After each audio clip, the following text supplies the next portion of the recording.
impacted, Kentucky Petroleum Recycling, and Grade A Auto Parts.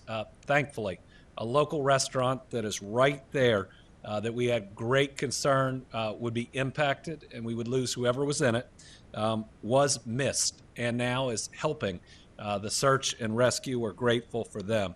Another blessing is this plane could have potentially hit the major Ford factory or the convention center. Those are all close by and did not. The radius for the shelter in place has been significantly reduced. Louisville Metro is putting out guidance to residents and businesses immediately around the crash site to not consume water. EEC, the Energy and Environment Cabinet, is working closely with the city on this. Other areas are safe. Now, if you are in the suburbs, if you're in other parts of Louisville, you are as safe today as you've been any other day. The air is fine, your water is fine, but that immediately around the crash site, we're just trying to be very careful. In new news today, following yesterday's events, I'm declaring a state of emergency to help us deal with this plane crash. It allows us to move resources more quickly through emergency management and the Kentucky National Guard. It allows state resources to be used also through our agencies to be readily available, including disaster resource management, expenses related to response, and more, as well as reimbursement. It's going to help to make sure that groups that are already limited in terms of their funding can get some immediate or short-term help as they wait for reimbursement for the costs that they've expended. Additionally, I've taken action to establish the Team Kentucky Emergency Relief Fund to help those affected by this terrible event. The URL for this site is going to be on the screen. Similar to previous storm disaster funds, every dollar donated will go directly to those affected. In fact, what we've done is we've gone and amended the Team Kentucky Storm Relief Fund to now allow families impacted by a disaster like this to also benefit from the generosity of Kentuckians. Remember, the first thing that we pay for out of these funds are funerals, so that in a time of grief, nobody is worried about that. In Kentucky, we grieve together and we support one another. Donations will help pay for funerals and for response, recovery, and rebuilding. All right, while Kentucky is responding to this crisis in Louisville following yesterday's deadly plane crash, we must also remember the challenges that our families are facing due to a lack of SNAP benefits brought on by the Trump administration. This is a program that was under attack early by the president following the big, ugly bill. That's why in June I wrote a letter to Kentucky's congressional delegation urging them to consider the harmful impacts of this legislation and how it would hit our people, because SNAP is crucial for Kentucky. In our Commonwealth, over 600,000 Kentuckians rely on SNAP. That's 1 of 8 of our people, many of which are kids. These families need this support to avoid going hungry. But on October 1st, the federal shutdown began, and this now, today, marks the longest shutdown in the history of our country. From the start of the shutdown, the president made it clear that this program would be at risk. In fact, the Trump administration stopped the federal government from paying out SNAP benefits for November and also stopped states from flowing state funds through SNAP to pay out those benefits. And that's despite the USDA's website saying that he could fund SNAP benefits even in a shutdown. Americans should never be a negotiating tool. And I am committed to taking action to do what we can to stand up for our people. So on October 20th, I announced that while we were exploring options for SNAP, we had 2 updates that would help many who rely on this program. First, after learning our area development districts had exhausted the nearly $10 million in funding for senior meals, I announced that we were able to move $9.1 million to help fund that program. It took a lot of work to find a solution. Thankfully, we did, and the General Assembly leadership agreed to move forward with that plan. That day, I also announced that for November during the shutdown, that we could cover the Temporary Assistance for Needy Families, or TANF program, that the federal government was not going to fund. That was about $12 million that's helping our people, many of which also get SNAP benefits. Following that update on October 24th, we received a letter from the USDA confirming what had already been threatened. The letter said it was suspending all November 2025 benefit payments for SNAP for approximately 42 million Americans that rely on them, and that the suspension would continue until sufficient federal funding was provided. Let me be clear. The president has both the funding and the authority to fund SNAP during a shutdown. In fact, every other president in every other shutdown has done so. People going hungry in this instance is a choice that this president has made. So on October 28th, I joined leaders from 24 other states and the District of Columbia in a lawsuit challenging the Trump administration over what I believed was an unlawful decision to terminate SNAP benefits. And Friday of last week, a federal judge agreed with us. They said the president had to either partially or fully fund SNAP for this month and moving forward as long as funds were available. And separately, in a different lawsuit brought by cities, a court said the president needed to fully fund SNAP benefits. But knowing it would still take time for the benefits to roll in, and knowing what the delays were going to be, and being worried that the president would do what he has announced, only partially fund SNAP. I signed an executive order directing $5 million to Feeding Kentucky food banks.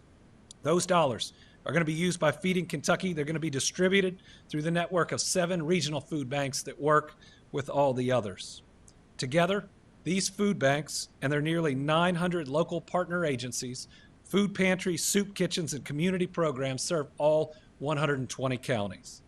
Only yesterday did our Cabinet for Health and Family Services receive the guidance from the USDA that partial payments will be made, though that came around the same time President Trump posted on Truth Social saying SNAP benefits wouldn't go out. And that's a nice tamed-down summary of that post. But today we've received confirmation from the federal government that they will begin processing payments tomorrow. Kentucky is ready, willing, and able to work around the clock as quickly as possible once funding is received. It's important to remember SNAP benefits are typically staggered through the month, and therefore payments will be too. But I can assure you our teams will be working day and night to make it happen. But knowing the benefits aren't there yet, and recognizing the strain on families and on food banks who are stepping up more than usual, I'm taking another step today. I have authorized the Kentucky National Guard, the best guard in the country, to assist in staffing food banks as needed. What this means is that every dollar we're providing to the food banks can go towards purchasing the food, and that we can provide the extra staffing that's needed as they see a surge of families coming in. It'll help ensure Feeding Kentucky and their partner food banks can focus on distributing meals without the hardship of finding additional staff. As the federal shutdown continues, we're also thinking about all the ways that federal workers face hardships, and we're doing what we can to help. One way we're doing this is by urging insurance providers to continue coverage for federal workers so they don't lose that coverage. More than 23,000 Kentucky families are experiencing a loss of income due to the shutdown, something that is no fault of their own. Remember, many have not been paid since mid-October. It's incredibly unfair for them to fear losing coverage on top of concerns about paying rent or groceries or doctor's appointments. In a bulletin we released yesterday, we encouraged insurers to implement the following protective measures for policyholders who are federal employees. Number 1, postpone or withdraw termination of coverage notices that have occurred during the shutdown.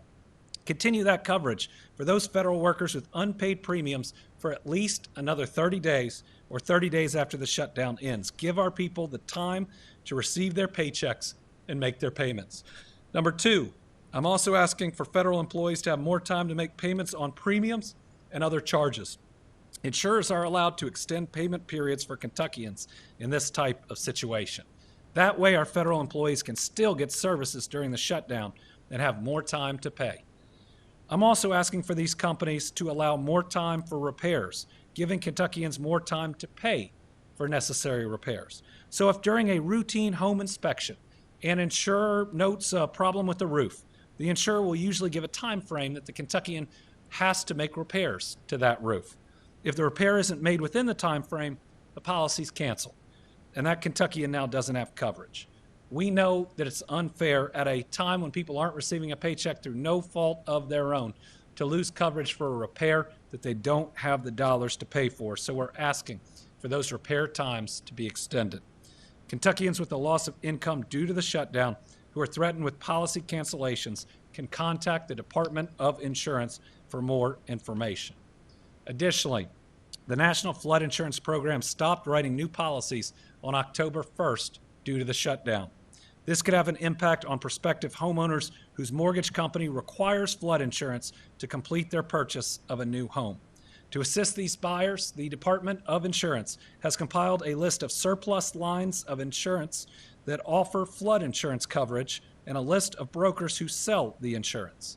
Anybody who needs flood insurance can contact DOI's Consumer Protection Division for additional guidance.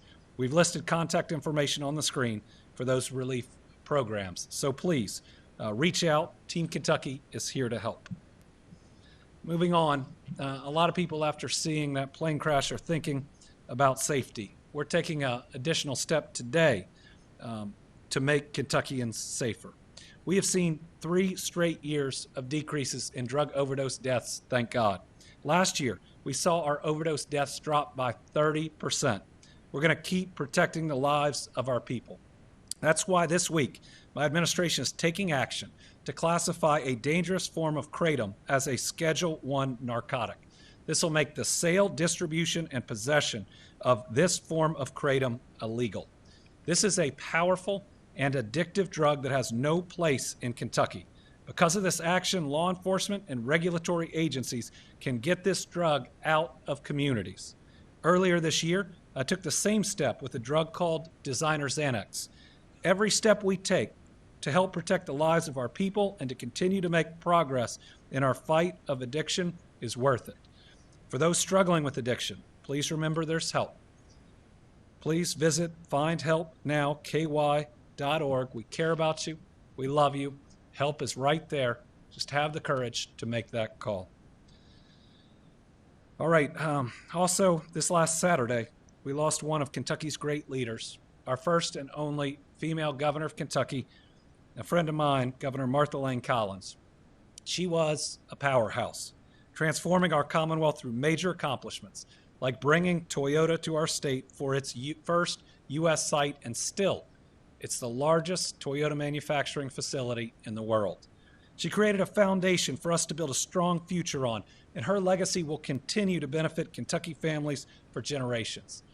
She was a proud Kentuckian, and she'll be greatly missed. As a kid, I got to see her in that role and the strength in which she governed.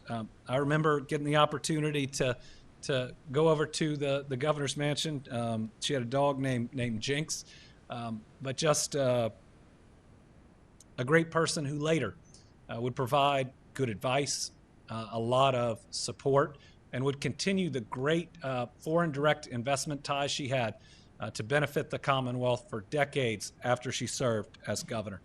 Brittany and I are praying for her husband, Bill, for Steve, her son, the entire family, as we remember this remarkable leader who made an undeniable difference in our state. Plans for a service to honor Governor Collins are still underway, and we think we'll have more information in the next day or so.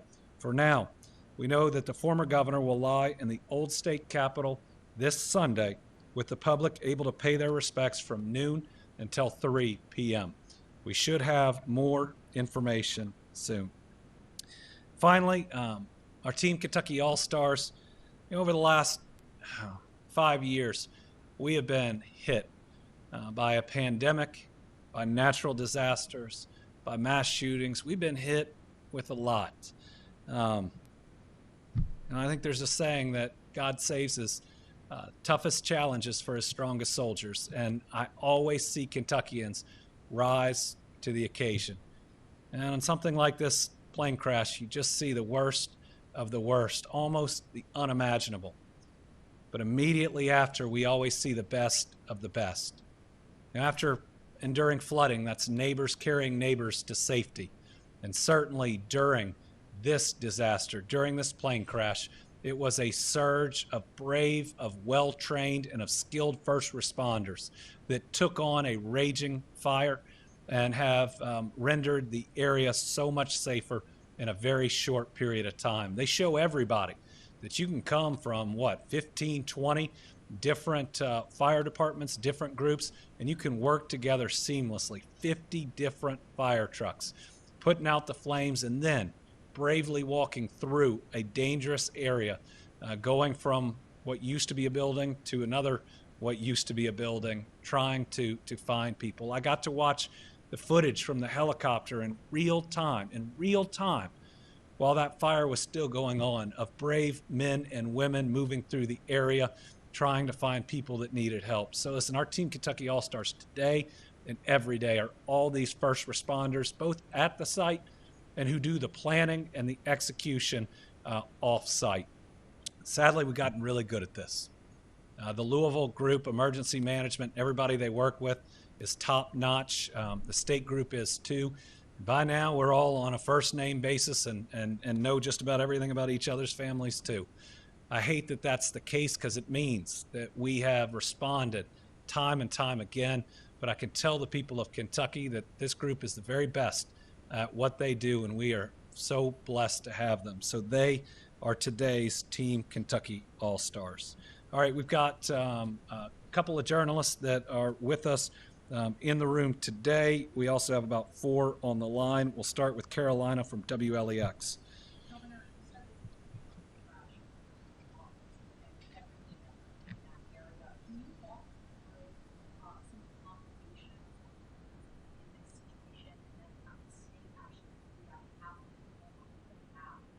Yeah. So right now, we are tracking 9 fatalities. I do believe that will grow by at least 1. There were 3 crew members, and we don't have confirmation on them, but if we've seen that video, we know we're very worried about each of those. So that would suggest that there are at least 6 individuals, if not 7, outside of the crew that were impacted. When you look at where the plane hit, thankfully it missed that restaurant. And by the way, they've opened up their restrooms and their facility for first responders. Pretty incredible. After just about having your facility and everybody inside wiped out, that you're now a part of the rescue. So very proud of them. It hit 2 of the lesser populated businesses in the area. It hit the Kentucky Petroleum Recycling, and because of what they have there, and the tanks that they have, that made the situation more dangerous. It appears the pressure valves did go off. It did cause, we think, extra smaller explosions, but it appears they may have operated as intended to prevent it from being worse. At different times, first responders did have to take cover because of what they were dealing with, but they were trained and ready and knew what was on site really quickly, really impressive to watch, and I was listening to it in real time. It then hit, I think it's called Grade A Auto Parts, which isn't just a store. It's more of a large lot of cars. I don't know if it's a pick-apart, but it looks like one of the pick-apart yards, at least from overhead. So not as densely populated as a number of the other businesses would be. Now, there are some other, we believe, small businesses there, and there are a number of buildings that were fully destroyed or partially destroyed. Getting in to the blaze quickly was complicated by that, but these groups got in and got control of this much faster than I think most people would have believed was possible. This is very close to the Ford facility. Very close. I was talking with their CEO, who we spoke directly, cares about the people in that facility, and Ford leadership has surged in. I think they'll be fully open by this afternoon, but was being very careful with their people. I mean, the images from just the back of their facility are incredible, and how close it is. The convention center, the livestock show is very close, and so people were coming in. Talked directly to their head of security, who shut down people coming in got the information out there to take care of folks. Louisville Emergency Management did a really good job, first with the 5-mile radius, but then very quickly being able to see where the smoke was going, and give a smaller radius for that. And now it's down much tighter. And then we are doing water testing right now in and around the area. And everybody can rest assured that we're going to use all the best science for that and be able to tell them when everything is safe. It's hard to lose 9+ people, and consider yourself lucky. And I don't think we're lucky, but it could have been much worse. Do we have Lachlan? Nope. Okay. Tom Latek is on the line.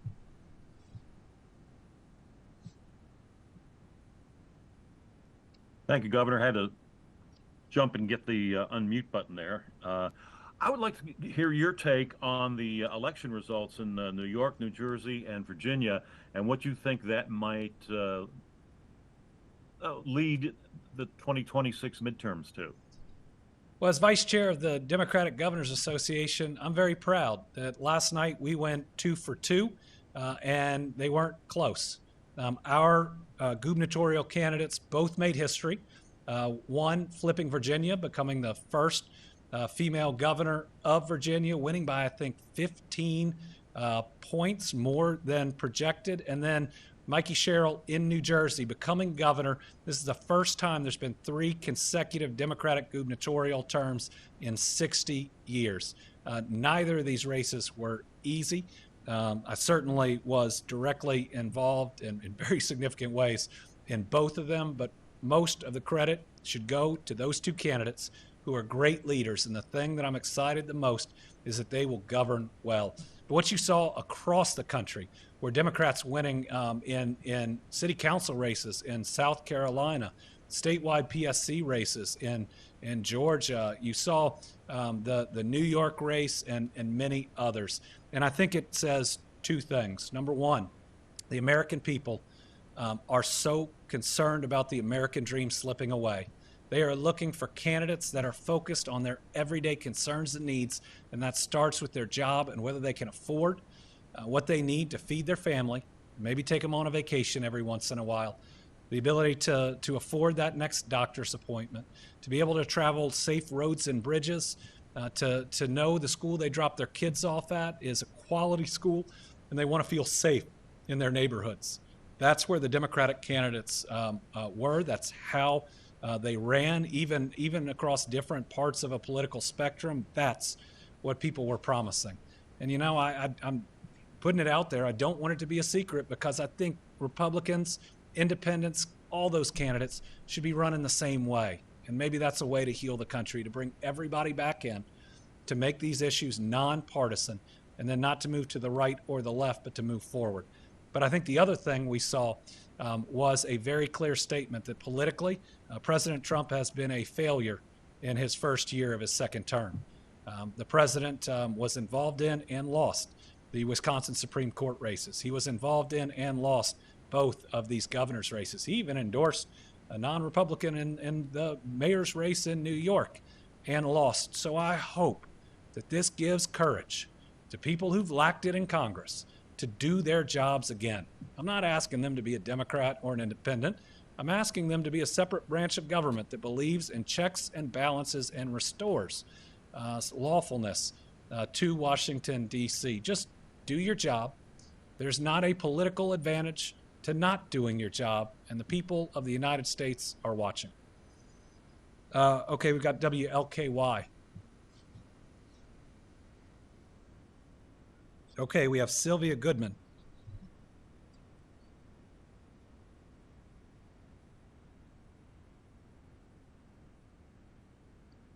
All right, we have Liam from the Kentucky Lantern.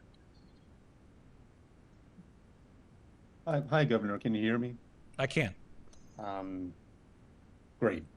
I had a little bit of context before I ask my question. There's an advocacy group called the Kentuckians for Energy Democracy that they say that have organized roughly 40 other organizations to sign on to an effort urging you to issue a executive order for a moratorium on stopping utility disconnections during the government shutdown until the next allocation of LIHEAP funding is made available to Kentuckians. The National Energy Assistance Directors Association, which represents state directors of LIHEAP programs, last month called for utilities to suspend shutoffs during the government shutdown. I wanted to ask a little bit of a two-part question. Would you consider such a move? And second, what's your understanding of the status of LIHEAP funds in Kentucky, especially in the context of cuts to the federal LIHEAP office earlier this year? Yeah, let me get you where we are on LIHEAP. I'll certainly consider any information that is sent to me that would help our people during the shutdown. I don't think that I have seen that petition, but if it's reached us, I will make sure that I do. Always willing to consider things that could help the people of Kentucky, especially those that work for our federal government and that aren't receiving a paycheck right now through no fault of their own. Okay.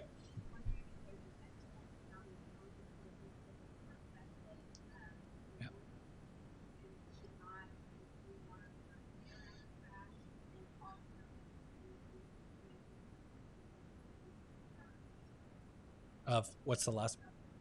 Okay. So Sylvia Goodman is asking, do we have an estimate of homes, businesses in the area that are in the radius for water? I believe Louisville Emergency Management is putting out that information directly, both on social media and working to do it directly. Now, this is not a densely populated residential area. It is almost entirely an industrial area that is impacted. At least two businesses have been massively hit, and we'll try to get a number of the others around them. Certainly, we've got enough people on the scene where we ought to be communicating directly to those businesses to make sure that we keep people safe. All right, we'll be back next week with our Team Kentucky update. We'll have all the pieces of good news we were otherwise going to report on this week ready then, and a double dose of good news will be something that we all deserve by that time. Please pray for these families. We've been hit a lot in the Commonwealth, but we are strong. We are also kind. Let's make sure that we give to the fund. Let's make sure we support these families in their time of need. Thank y'all.